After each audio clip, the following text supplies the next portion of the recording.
So this is the RG477M, and I've only had this thing for a few hours, hence first look in the title, but the RG477M might be my endgame actual retro device. Now that's a pretty bold claim, and it's one that needs some pretty clear boundaries and guardrails, so you don't think I'm someone who just messes themselves each time a new box shows up at the door.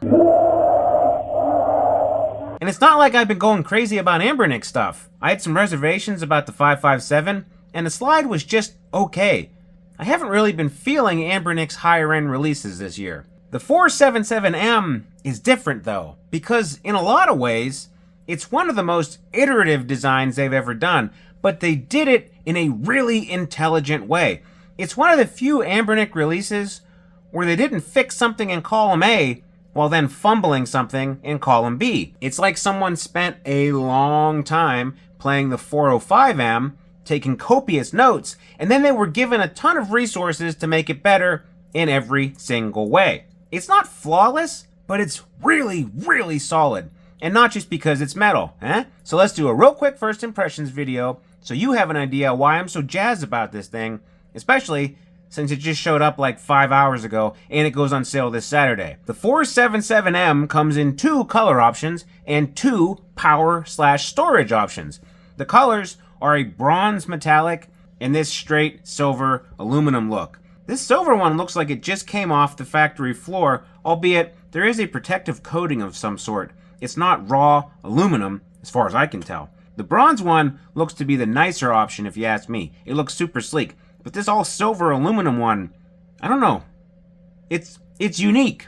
It looks sturdy, right? The 2 power/storage options are either 8 gigs of RAM and 128 gigs on board, or 12 gigs of RAM and 256 on board. Obviously, I have the 12 gig here, but it costs an extra $50. And as we're going to discover with this video, that's probably overkill for what this handheld is designed for. I'd recommend getting the 8 gigabyte version and saving $50, maybe using that $50 on a solid high capacity SD card for all the games you're going to want to put on here. Let's do a real quick device tour. The first thing you notice is this thing is slim. It is essentially the same thickness as the 405M.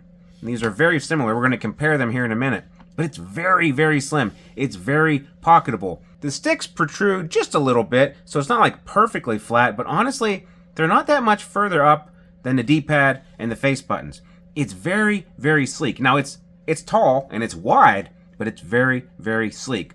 On the face of the device, you have this D-pad, and this is a really good D-pad. Anbernic is well known for making good D-pads when they want to, and this is probably one of their best. If your finger's on the bottom, you're not getting a ton of false diagonals. You see it flash every once in a while. You have to be very deliberate to do this. I'll show you this more when we go over gameplay, but in my limited experience so far, it's a really, really good mashup between pretty precise, and you can rock if you want, but then if you want to start doing those fighting moves, you can see I'm sliding around, I'm hitting my diagonals very consistently. Put some gameplay footage over here while I'm telling you about that. These sticks aren't the super small ones that came on the 557. They're regular size switch sticks. They have extremely good rotation. They're Hall sensors, so there's not going to be any drift, and they are super precise. There's no cardinal snapping. Looks like some guy with crazy eyes. Who are you looking at? Huh? What? Huh? Over there? Huh? What? Huh? You have these classic Anbernic Skittle buttons, the same that you had on the 405M actually, and they're just quintessential Anbernic buttons. They're not too proud, they're not too short, they are very, very good. You have your face buttons here, your start and select, kind of awkwardly placed in the bottom here, but what are you going to do? You have your Anbernic button. Like if you want to use emulation station here, you can map it so when you press this button, it takes you right there, which is pretty cool. You have a home and a back button. You tap it for back, hold it for home. Easy peasy. On the top here, you have your inline shoulder buttons. They are, unfortunately, pretty loud. I mean, that's not quiet. It's not great. I would have liked them to be a little bit quieter. You have your power button, your volume up and down. You have your fan exhaust, and your big fan vent on the back. Speaking of the back, there are these 2 pads. Now, this is very similar to what you saw on the 405M, but these pads, can you hear that? Can you see that? They're a different material. It's like a diamond grip, and they're only there for you to keep your fingers on something that's not metal. So this is kind of slick because it's machined aluminum, but these pads, they have enough tactile grip for your fingertips or for your knuckles that this isn't going to fly out of your hands. The handheld itself is not super ergonomic because it's just a big rounded brick, but it's not the end of the world. I will look for some grips, maybe from my friends at JC Studios, but not the end of the world. It is a very sleek, flat, pocketable device. Oh, and by the way, the bottom. There's nothing on the sides, but the bottom, you have an SD card, a single USB-C port for data and for power, and a headphone jack on the bottom. I like that. The back here has extremely minimal branding, but it does tell you we have a 53 milliamp hour battery, which is pretty good, and it will take a 27 watt fast charge. So if you do manage to drain this, guess what? You can charge it really quick. We already kind of compared this with the 405M as far as thickness, and they are both very, very thin, but you can tell this is significantly bigger, and it's all mostly the screen, because this screen is amazing. We're going to get there next, but this is an amazing screen. But you can tell, just right off the bat, this is a very sleek and very nice, premium feeling handheld, just like the 405M was. And heck, just like the 353M. We have baby Anbernic, mommy Anbernic, and apparently daddy Anbernic. All three. I just hope Goldilocks doesn't break in and steal our porridge. Here's what it looks like next to the 557. You can see the screen's obviously bigger, the handheld's obviously bigger, but I don't know. The higher screen to body ratio, it just makes it seem like this is an overall much bigger screen, even though this one is definitely wider, and I think actually taller. And then just for fun, here we are against the Retroid Pocket 5. You can see it's just about as wide, doesn't have those curved edges on it, but it is all screen. It's all 4x3 screen. Speaking of that screen, let's just go over the screen right now. This is the same 4x3 screen that was in the RG slide. It is a beautiful 4.7 inch LTPS screen. It doesn't suffer from any kind of PWM flickering like we've seen in the past. It has a resolution of 1280 by 960 with a refresh rate of 120 Hertz. And even though you're playing retro games on here, you can definitely leverage that. My sometimes pal, Russell Decor, just did a video on black frame insertion and CRT beam subframe insertion. I'm going to link that in the comments. But the executive summary is that if a game is running at 60 FPS and you have a 120 Hertz panel, you can sneak in some effects every other frame, and they'll make retro games look amazing and authentic without losing any FPS. So for all of the 8 to 32-bit games I'm showing during this video, I've enabled CRT beam effects. It's amazing, and this screen is amazing, especially for retro D-pad centric games, which is honestly what this device is designed for. Oh, and by the way, there's one thing in the box you don't normally get. You know, you get your power, screen protector, wipes, super flat manual. There's this silicone little case. It's almost like one of those cheap phone protectors. You could put this on here, I guess, if you're... Get in there! Come on! Piece of crap. You could put this on here if you're not Whoa. That's backwards, Zoo, you idiot. And you could put this on if you're not crazy about the metallic feel. Get up over those triggers. There we go. Uh-oh, what did I pause it? And it kind of takes away from the premium feel because you're not really touching the metal, but it does give you a lot more grippiness. So, I mean, it's up to you. This seems like it's one of those things that comes for free because it was bundled in the case. They also gave me a carrying case, which is kind of neat. I probably use that when I'm kicking this around, but I don't think that this is standard. Now, this device is built from the ground up to be a 4x3 retro gaming machine. Look at it. It has a D-pad on the top. It's got this giant 4x3 screen. So let's go through some of the games in the system this thing excels at. And don't think because it's a 4x3 screen that Game Boy or Game Boy Advance or even PSP will look bad on here. No! This almost 5-inch screen means you'll still get huge, crisp, widescreen content on here. You're just going to see some letterboxing on the side. So let's start with NES and go all the way to PS2, and I'll show you what I mean. Hey. Hey.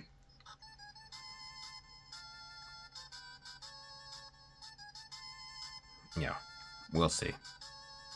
Alright, I'll go do it, Colonel. Start stabbing stuff. So it's probably not optimal to be running Game Boy Color on here with the same settings I had for NES and Super Nintendo. I don't know. I still kind of like it. If you wanted, try not to crash into that post. If you really wanted, you could just set this to 10:9 and add a LCD filter or something. I don't know. I kind of like the CRT on it anyway.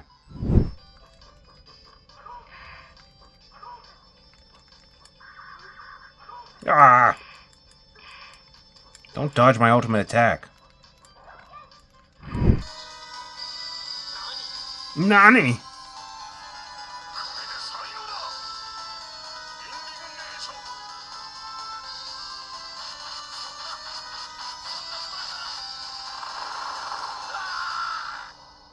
I want to be able to just yell indignation and cast someone off into an ethereal plane. That'd be pretty cool. Get some N64 at 3x upscaling. Oh. What a dream. This might be kind of expensive for a dedicated N64 machine, but golly. Looks good. Oh, geez. Focus, Zoo.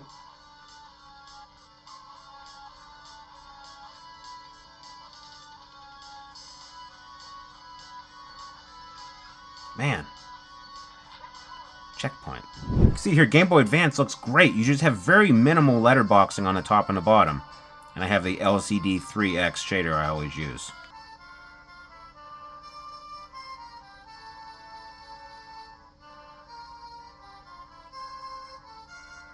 Even PSP doesn't look bad on this screen, even though the aspect ratio is not ideal.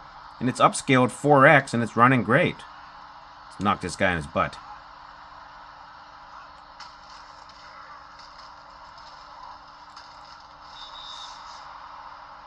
Could have been better. Could have been better, Zoo. 2 hours later. Zoo, you gotta focus. You're doing a review right now, dummy.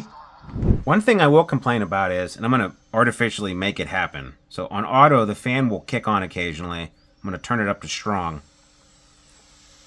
It has an extremely loud fan, and turn the game volume down.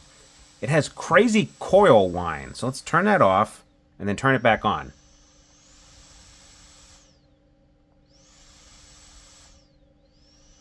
It's high-pitched. I don't like it. It bothers my ears. I can't imagine if someone's sensitive to it.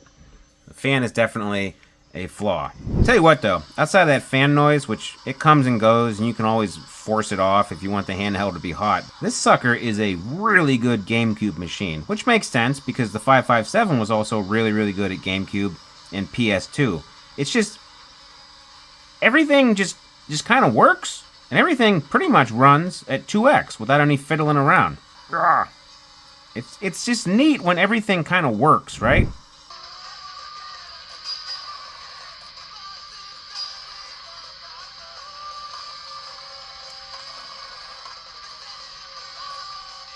Turn the volume down here. I'm going to try to show you one of the defects I've noticed. Not a minor defect, because you can turn it off.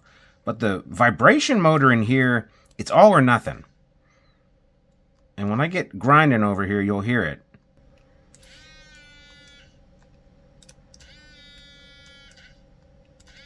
Every time it activates, it makes that weird servo noise. And there's no sensitivity that I can find other than you just turn it off. So there's no sensitivity scalability. It's either off or on. And unfortunately, I'm going to turn it off because it's too much. It's too strong of a vibration motor. Draw your own conclusions from that. So another awesome thing about the 477 and the 557 actually is this new AI that Anbernic has added to the Android build. I could care less about asking it questions or having a conversation like that insane Turtle 2 we reviewed, but it seems like it might come in handy if you play JRPGs. And by JRPGs, I mean actual JRPGs, ones that are still in Japanese.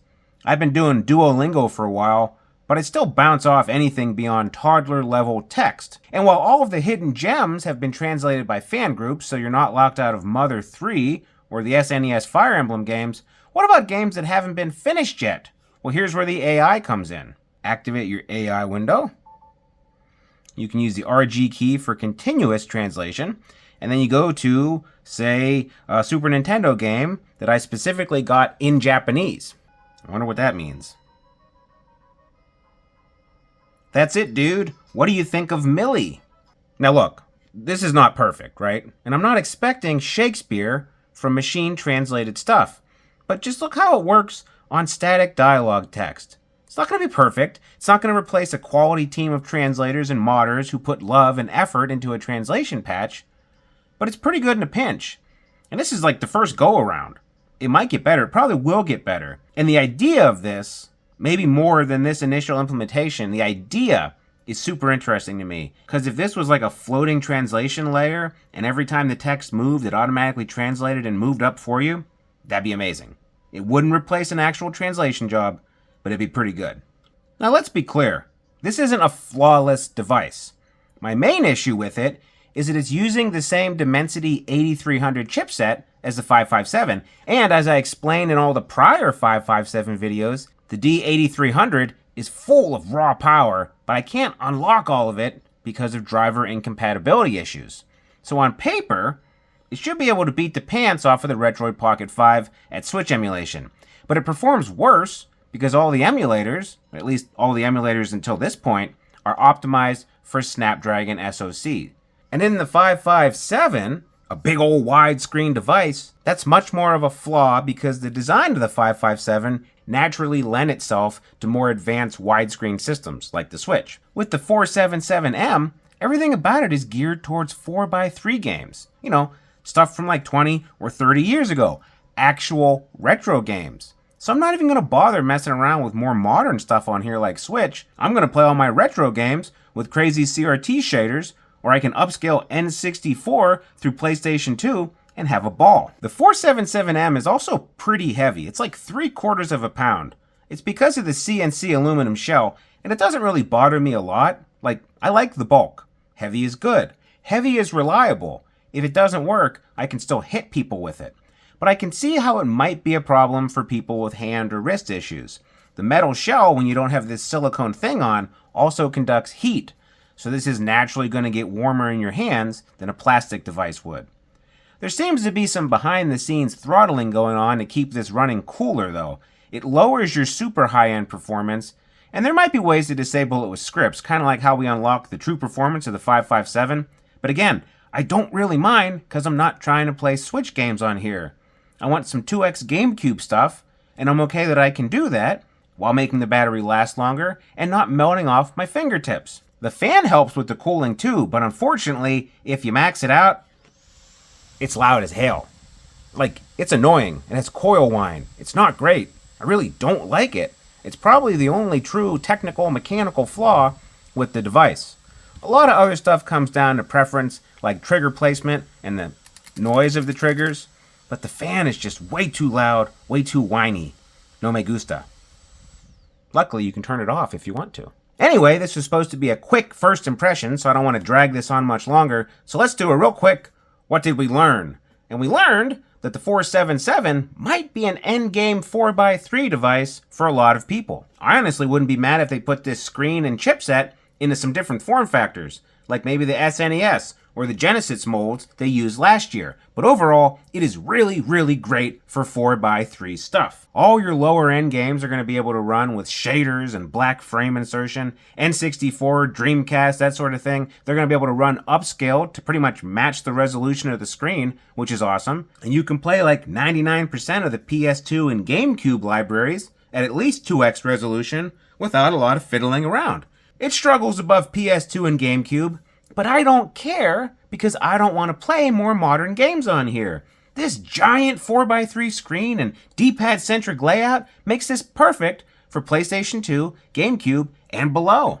It doesn't beat my Flip 2 as an all-around best-in-show type device, but man, if you're looking for a premium feeling 4x3 machine, this sucker's hard to beat. Anyway, stay tuned to Retro Handhelds. We're going to have some live streams showing off gameplay and settings and stuff. Probably a deep dive review later on. If you don't want to miss any of that or any of our other content, then like and subscribe and all that jazz. Speaking of the Flip 2 here, I'm going to be giving one of these away pretty soon. And let's just say you're going to want to be subscribed for a chance to win it. Anywho, I need to go to bed. I've been grinding at this thing since it showed up in the mail and I'm pretty tired. So I guess I'll say goodbye and we'll see you later.